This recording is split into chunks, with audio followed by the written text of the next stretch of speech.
us a little bit about oral pathology.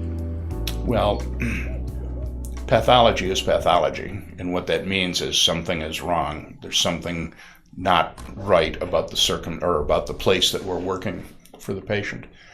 And these can be things that are trivial or things that are serious and important. If there is a disease process going on, it doesn't always mean that we need to treat that with a biopsy or a surgery, although we frequently do. But sometimes we're able to make a differential diagnosis and have them treated medically. In other words, some medicines that will help clear up the problem. If there's a question about the diagnosis, then we want to have a pathologist look at a specimen under a microscope and tell us for sure this problem is this problem. And because we then know what the normal course of that problem is, we can treat it effectively for the patient and resolve the issue. The most important thing to me is not be aggressive about doing things to a patient who has a lesion or a problem that needs to be treated, but rather observe where it's appropriate, biopsy when it's the best thing to do, and treat things in a either surgical or medical fashion afterwards in the way to get the best possible result for our patients. Do we have a high rate of oral cancer in this area? We don't see very much oral cancer, thank God. There certainly are times when we do encounter it, and when this happens, we help these patients get through that problem in the best possible fashion. Where we run into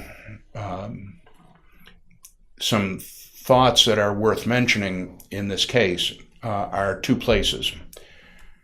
One is patients who have a lesion that is probably nothing and who are worried about having cancer, and this is very common and it's very understandable. The other is in patients who have a lesion that we're going to be able to observe and to make sure that we have them on a regularly scheduled return basis so that we can keep an eye on everything and make sure that there are no unexpected changes and that the patients are safe. Is there any way to do an oral cancer self-exam? Most people who have some kind of a lesion or a little growth or some problem like that are diagnosed by their dentist. So the most important thing to me is routine and regular dental checkups. Our dentists in this area are awesome at doing extensive and definitive oral examinations.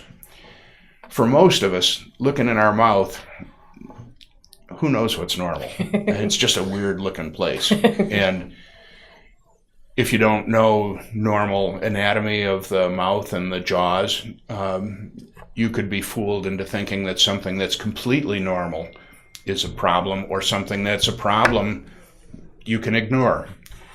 So first and foremost, the dentists ought to be able to take care of things, and they can only do that if our patients see them on a routine and regular basis. If a patient looks in their mouth and they see something that worries them, we're very happy to see them right away and make sure that whatever it is dealt with in an appropriate fashion. We don't expect our patients to watch their problems, or we don't expect them to diagnose their problems to even know that there's one there. But in the event of a concern, we're always here for them, and we're always grateful when we find a problem that their dentist has diagnosed, either on an X-ray or by oral clinical exam.